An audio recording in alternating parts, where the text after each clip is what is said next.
Turabasuhuje bene data mugire igitondo cyiza. Uyu ni wa mwanya twese hamwe tumenyereye tubagezaho ibyigisho by'ishuri ryo ku isabato buri gitondo nk'uko bisanzwe. Tugeze rero ku cyigisho cya munani, njyewe nitwa Nzabamwita Pierre. Nkaba ndi kumwe rero na bagenzi banjye ibumoso bwanjye. Nanjye nitwa Nshimyumukiza David. Nanjye nitwa Aimable Nshimiyimana. Tukaba rero tugiye gukomeza, David agiye kudukomeza atwigisha iki cyigisho cya munani. Reka tubanze dusenge. Uwiteka Mana yacu, twongeye kugushimira uburyo wabanye natwe mu minsi duherereje inyuma y'amaso yacu. Twaba tugeze muri aka kanya duhumeka umwuka wazima, ubihimbarizwe. Uwiteka turagusabye kugira ngo muri iyi ngingo tugiye kwiga uze uyituyoboremo, ibyo twiga bitubera impamba n'urwego bizatugeza iwawe. Ibyo ukunda kandi ushima, aba ari byo ugunya kuduhana ubuntu n'abakizera mu izina rya Yesu. Amen. David, wadukomereza ku cyigisho cya munani. Mwaramutse, nongeye kubaramutsa muri iki gitondo mbifuriza umunsi mwiza. Tugiye kwiga icyigisho cya munani gifite umutwe uvugwa ngo umugambi w'Imana wo kuzahura.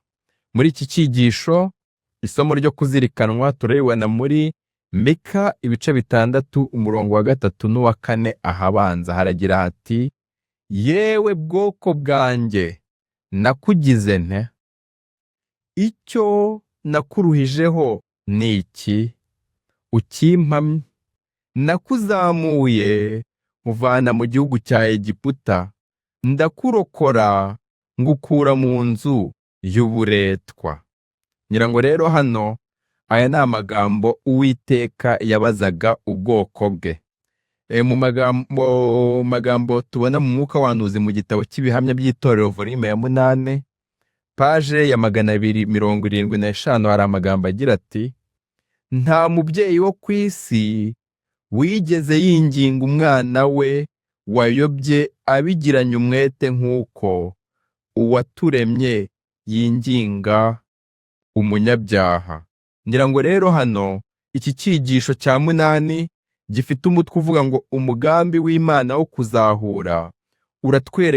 Kiratwereka neza uburyo Imana ifite umuhati ndetse iri no kwingingira abantu b'abanyabyaha kugira ngo twihane tuve mu buretwa bw'ibyaha, nk'uko bigaragara muri iri somo riri muri Mika, ubwo Uwiteka yabazaga ubwoko bwe ati: bwoko bwanjye nakugize iki, icyo nakuruhijeho ni iki, kimpamye. Muri make Uwiteka afite umwete ndetse afite n'umuhati wo kugira ngo atuzahure. Ngira ngo mu ncamake iki cyigisho cya munani tugiye kwiga nicyo kizaba kitwereka. Aimable, kuri iyi ngingo y'iki cyigisho cya munani wagira icyitubwiraho umugambi w'Imana? Murakoze cyane. Hano aya magambo amaze kudusomera David arumvikana.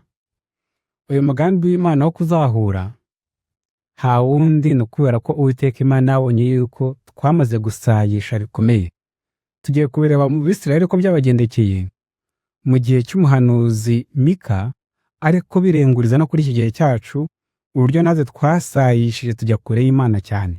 Ariko nk'uko David yadusomeye mu somo ryo kuzirikanwa, rino somo ryadusomeye muri Mika 6 ndetse no mu mwuka w'abahanuzi, herekana uburyo Uwiteka Imana ahora aduhendahenda twinginga nk'abana be. Urakoze cyane. Umugambi w'Imana ni uwo guhendahenda abana bayo nk'umubyeyi ubigirira abana be. Reka rero David dukomereze ingingo ku wa mbere. Murakoze cyane, mureke dukomeze ku ngingo yo ku wa mbere. Ifite umutwe uvuga ngo Ubuyuda bwugarizwa n'akaga. Ku kibazo cyo kuri A, kuri iyi ngingo kirabaza kiti: ni ibihe bintu byari birimo bibera mu Buyuda igihe Ahazi yimaga ingoma? urwa kabiri rw'Abami ibice 16 ku murongo wa 2 kugera ku wa 4. Mureke dusabe Aimable ahaturebere. mu mwaka wa 17 ku ngoma ya Peka mwene Remaliya, Ahazi mwene Yotamu umwami w'Abayuda yariyimye, ajya ku ngoma amaze imyaka 20 avutse, amara imyaka 26 i Yerusalemu ari ku ngoma, ariko ntiyakora ibishinga imbere y'Uwiteka Imana ye nka sekuruza Dawidi, ahubwo agendana ingeso z'abami b'Abisirayeli, ndetse acisha umuhungu we mu muriro akurikije ibizira byakorwaga n'abanyamahanga Uwiteka yirukanye imbere y'Abisirayeli. Yajyaga atamba ibitambo, akosereza imibavu mu ngoro no mu mpinga z'imisozi no munsi y'igiti kibisi cyose. Ngira ngo rero hano ikibazo cyatubazaga kiti ni ibihe bintu byari birimo bibera mu Buyuda igihe Ahazi yimaga ingoma. Hano biragaragaza yuko Ahazi igihe yimaga ingoma yahise agendera mu migenzo y'abanyamahanga, afata umuhungu we amucisha mu muriro, atangira kosa imibavu aho Uwiteka atategetse ko yoserezwa, ayosereza mu ngoro, munsi y'imisozi ndetse no munsi y'igiti kibisi cyose. Ibi ngibi bitandukanye n'iby'Imana yari yarategetse. Tujye ku kibazo cyo kuri B, cyo kiratubaza kiti ni gute Imana yitwaye kuri ibyo bizira? Turebe muri Yeremiya ibice 7 ku murongo wa 30 kugera kwa 34. Dusabe Aimable ahaturebe. Mu Marife dusome Yeremiya 7 umurongo wa 30 turageza 34. Erega Abayuda bakoreye ibi imbere yanjye, niko Uwiteka avuga. Bashyize ibizira byabo mu nzu yitiriwe izina ryanjye barayanduza, kandi bubatse ingoro z'Itofeli ho mu gikombe cya mwene Hinomu kugira ngo bahatwikire abahungu n'abakobwa babo, kandi ibyo ntigeze kubategeka haba no kubibatekereza. Nuko dore iminsi igiye kuza, niko Uwiteka avuga, ntihazongera kwitwa Itofeti cyangwa igikombe cya mwene Hinomu, ahubwo hazitwa igikombe cy'icyorezo, kuko bazahamba Itofeti kugeza ubwo hatazaba hagifite aho guhambwa.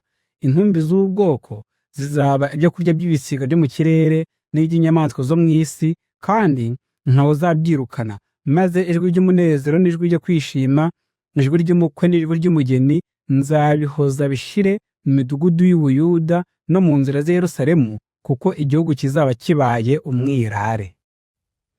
Ngira ngo hano iki kibazo cyatubazaga kiti ni gute Imana yitwaye kuri ibyo bizira. Ngira ngo rero hano dukurikije uko tubibonye muri Yeremiya, hano muri aya magambo batangiye batwereka uburyo bya bindi uyu mwami Ahazi yakoraga byo kunyuza abahungu n'abakobwa be mu muriro, Uwiteka agaragaje yuko atari yarigeze anabitekereza anabibategeka. Rero Uwiteka hano yahise abashyiriraho ibihano bagombaga guhura nabyo. Nuko Itofeti hari hagiye kubaho icyorezo cyari kigiye kuzana urupfu rurenze ukwemera, ku buryo guhamba bahambye bararuha, intumbi babura aho bazishyira, ibisiga n'inyamaswa biraza birarya. Ikindi hano kigaragara nuko Itofeti nta munezero wongeye kubaho. Dusanzwe tuzi ko ikintu gituma abantu bazana umunezero ari ubukwe, ariko hano tumaze kubona yuko muri Yeremiya nta jwi ry'umugeni rizongera kuvugirwa Itofeti. Ngira ngo rero hano uburyo Imana yitwaye muri iki kibazo nuko ibi bizira byakururiye ibyago muri iki kibaya cy'Itofeti. Ngira ngo mu ncamake niko havuga. Mureke dusome amagambo make ari mu gitabo cy'umwuka w'ubuhanuzi, mu bahanuzi n'abami, page 322. Hari amagambo agira ati: kwima ingoma kwa Ahazi kwatumye Yesaya na bagenzi be bahangana n'ibihe bikomereye cyane kurusha ibindi bihe byo muri byo byose byari byarabayeho kugeza icyo gihe mu bwami bw'Abayuda. Abantu benshi bari barihagazeho batsinda imbaraga ishukana y'imigenzo yo gusenga ibigirwamana, noneho bashishikarizwaga kugira uruhare mu kuramya ibigirwamana by'abapagani. ibikomangoma muri Isirayeli byatatiraga inshingano byahawe. Abahanuzi b'ibinyoma bajyaga bahugurana ubutumwa bwo kuyobya, ndetse na bamwe mu batambyi bigishirizaga guhabwa ibihembo. Nyamara abari ku ruhembe rw'imbere mu bahakanye bari bagikurikiza imihango yo kuramya Imana, kandi bakavuga ko babarirwa mu bwoko bw'Imana. Ngira ngo rero hano haratwereka uburyo Ubuyuda bwugarijwe n'akaga binyuze mu kuramya ibi bigirwamana. Murakoze, mureke iyi ngingo duse n'abayisoreza hano, dusige umwanya w'ibibazo ndetse n'inyunganizi.